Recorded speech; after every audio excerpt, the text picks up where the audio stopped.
जैसा हो, प्रभाकर तिर्की जैसा हो।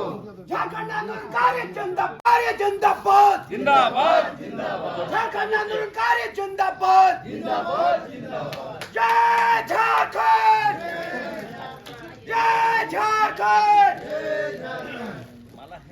खुशी से गदगद है क्योंकि एक महाशेर आया है और निश्चित रूप से इनके नेतृत्व में हम झारखंड की राजनीति में और बदलाव का जो संकल्प है वो मील का पत्थर साबित हुआ। और आज ही मैं घोषणा करता हूं, अभी हम लोग की कार्य समिति की बैठक हुई, निर्णय के आलोक में प्रभाकर तिर्की जी को पूरे झारखंड प्रदेश का जो चुनाव अभियान समिति होगा उसके अध्यक्ष कहे जाएंगे। और इन्हीं के नेतृत्व में पूरे झारखंड में हमारा दौरा होगा, मीटिंग होगी और झारखंड को एक नया परिवर्तन, नया उलगुलान के लिए हम लोग इस शक्ति को सौंप रहे हैं इनकी नेतृत्व में और सभी हम लोग इसका समर्थन करेंगे। हम यही कहना चाहते हैं भाजपा से, कांग्रेस से, झारखंड मुक्ति मोर्चा से कि आपको आदिवासी की बात करने का कोई अधिकार नहीं है। 23 वर्षों ने जिस प्रकार से आपने पेशा कानून हो, धर्म कोलम हो, स्थानीय नियोजन नीति हो, कारोबार का अधिकार हो, चाहे खेल कला संस्कृति, हमारा ट्राइबल सब प्लान, ट्राइबल यूनिवर्सिटी की बात हो, आपने कभी भी इस पर जो है काम नहीं किया और अभी काम करेगी सिर्फ भारत आदिवासी पार्टी और झारखंड में एक नया उलगुलान का रणनीति तय करेगी। यही आज हमारा वक्तव्य है आपके सामने। मुद्दे पर बात नहीं हुई, इसीलिए मैंने एक नई लड़ाई की पारी शुरू करने के लिए आज भारत आदिवासी पार्टी में मैं यहाँ आया हूँ। ये हमारा चुनावी गणित के लिए हम यहाँ नहीं बैठे हैं, हम एक नई लड़ाई की शुरुआत करना चाहते हैं और इसके जरिए तमाम लोगों को गोलबंद करना चाहते हैं जिनको आज तक गुमराह किया गया है।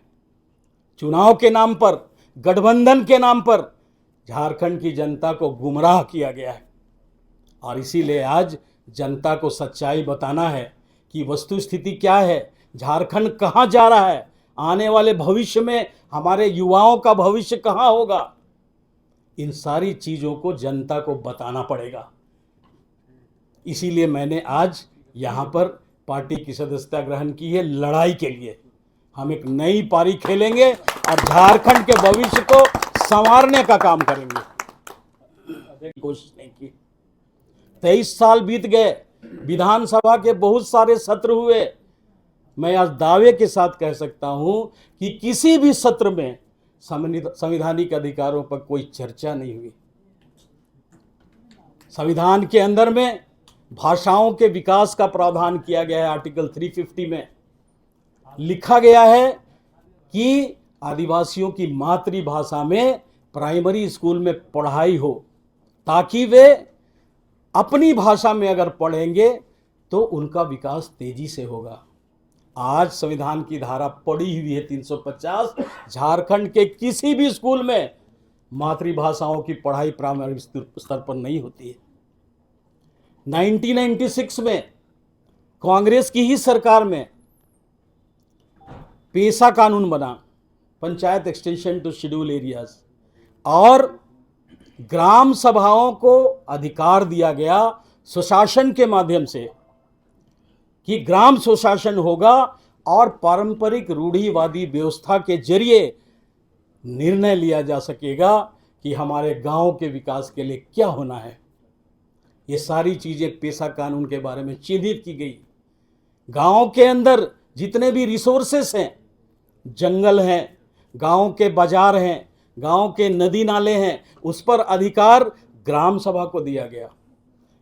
गांव के बाजारों का अधिकार गांव को, ग्राम सभा को दिया गया। लेकिन 1996 के बाद आज तक ग्राम सभा की नियमावली नहीं बनी। राज बना 2000 में, उसके बाद भी 23 साल गुजर गए।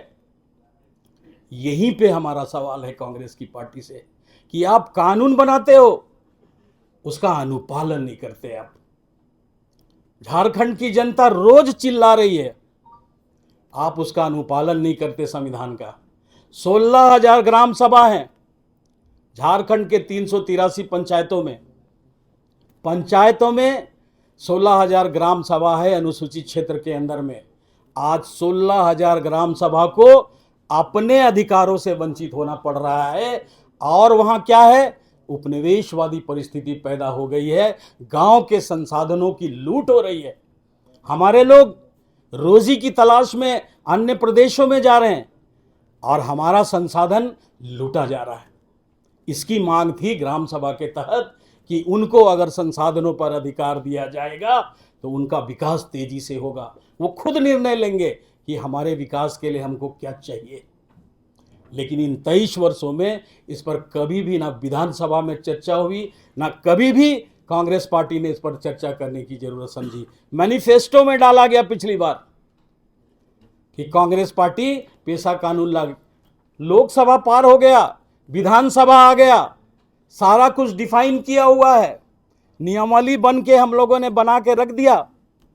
हम लोगों ने नियमावली भी बना के सरकार को दे दी, लेकिन उसको लागू करने की कोई पहल नहीं हुई। झारखंड के लोग बाहर जा रहे हैं। मैं आपको बता दूं, आज तक पिछले 200 सालों में 1.5 करोड़ आदिवासी राज्य के बाहर चले गए, अस्थायी रूप से बस गए। ये हमारा दुर्भाग्य है। और इसी प्रकार से कई मुद्दे हैं जिनका समाधान हम अलग राज्य के रूप में ढूंढना चाहते थे। अलग राज्य की सत्ता बनी, क्या हुआ? अलग राज्य में सिर्फ 23 वर्षों में चुनावी राजनीति हुई। सिर्फ चुनाव के लिए जोड़ तोड़ हुए, चुनाव के लिए धन बल का प्रयोग किया गया, पार्टियों को तोड़ा गया। और इस जोड़ तोड़ में झारखंड के जो स्थायी मुद्दे थे उनका समाधान कभी नहीं हुआ। मैंने AICC में जाके इसकी बात रखी दिल्ली में। मैंने झारखंड प्रदेश के जितने भी पदाधिकारी थे, चाहे वो प्रदेश के अध्यक्ष हों, चाहे वो प्रदेश के प्रभारी हों,